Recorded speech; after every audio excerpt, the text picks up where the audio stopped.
লাইসেন্সকৃত অস্ত্র মানে বৈধ অস্ত্র অবৈধ কাজে ব্যবহার হয়েছে।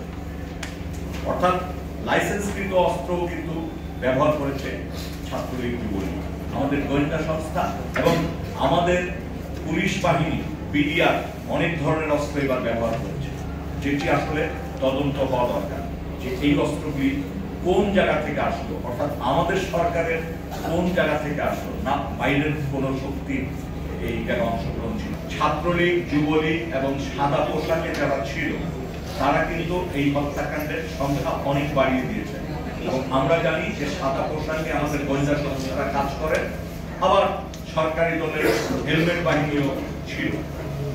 আর যে কথাটি মানে আমাদের উপদেষ্টা বলেছেন,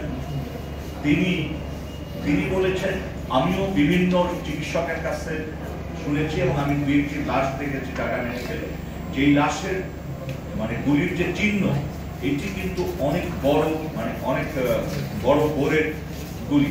এই গুলিগুলি সাধারণত যুদ্ধক্ষেত্রে ব্যবহার হয়, যেটি আমি প্রাথমিক বক্তব্যই বলেছি, এটি যুদ্ধক্ষেত্রে ব্যবহার হয় এবং এই মারণাস্ত্র পুলিশ বা আমাদের র্যাব কিভাবে ইউজ করেছেন, অন্য কোনো সূত্র থেকে এটা ইউজ হয়েছে কিনা এটি আসলে সরকারকে তলিয়ে দেখতে হবে। তবে আমার নিজের ধারণা হচ্ছে আমাদের গোয়েন্দা সংস্থা এবং আমাদের পুলিশ বাহিনী বিডিআর অনেক ধরনের অস্ত্র এবার ব্যবহার করেছে, যেটি আসলে তদন্ত হওয়া দরকার যে এই অস্ত্রগুলি কোন জায়গা থেকে আসলো, অর্থাৎ আমাদের সরকারের কোন জায়গা থেকে আসলো, না বাইরের কোন শক্তির এই জায়গায় অংশগ্রহণ ছিল। তবে আমি ব্যক্তিগতভাবে মনে করি আমাদের বাহিনীগুলির কাছে যে অস্ত্র আছে, ইদানিংকে মডার্নাইজেশন হয়েছে, সেটা আরেকটা জিনিস আশঙ্কার জায়গা বলে রাখি। আপনারা দেখেছেন এর আগে লাইসেন্স কিন্তু বুদ্ধি পিস্তলও কিন্তু বাংলাদেশে মানে কৌশলে আমদানি করে ফেলেছিল, কৌশলে যেই বোরের অস্ত্র সেই বোরের অস্ত্র না পেয়ে আরো আধুনিক অস্ত্র কিন্তু লাইসেন্সে চলে এসেছিল। এটা 10-12 বছর, আপনারা যারা সাংবাদিক আছেন জানার কথা, 10-12 বছর আগেই এটা কিন্তু আমরা চিহ্নিত হতে দেখেছি।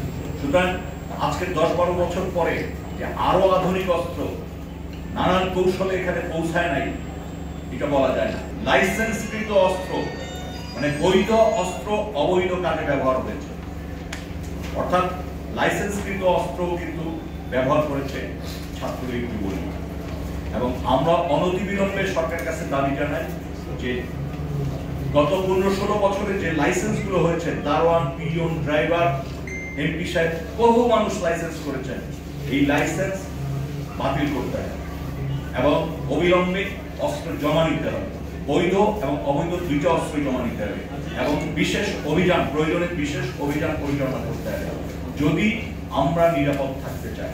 আয়নাঘর বা গোপন কারাগার, গোপন বন্দিশালা এগুলি চিহ্নিত করা হোক, রাষ্ট্রের পক্ষ থেকে এটা চিহ্নিত করা খুব সহজ হবে, চিহ্নিত করে এই ব্যবস্থাপনা ভেঙে দিতে হবে। কারণ গোপন কারাগার বলে নির্যাতন ছাড়া বলে কিছু থাকা দরকার, এটা থাকা উচিত না। কারণ আমরা বিগত দিনে দেখেছি হাজার হাজার মানুষ কিভাবে এই ধরনের নির্যাতনের শিকার হয়েছে, এই গোপন কুঠারিতে থাকতে বাধ্য হয়েছে।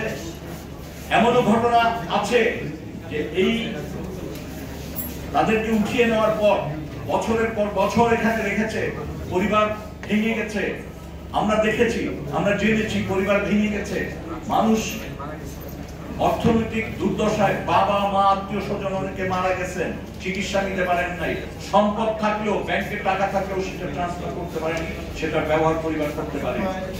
এরকম একটি মানবতা বিরোধী অপরাধ, এই ধরনের অপরাধ একটা দেশে হবে, এটা দীর্ঘদিন ধরে চলতে পারে না, একদিনের জন্য চলা উচিত না।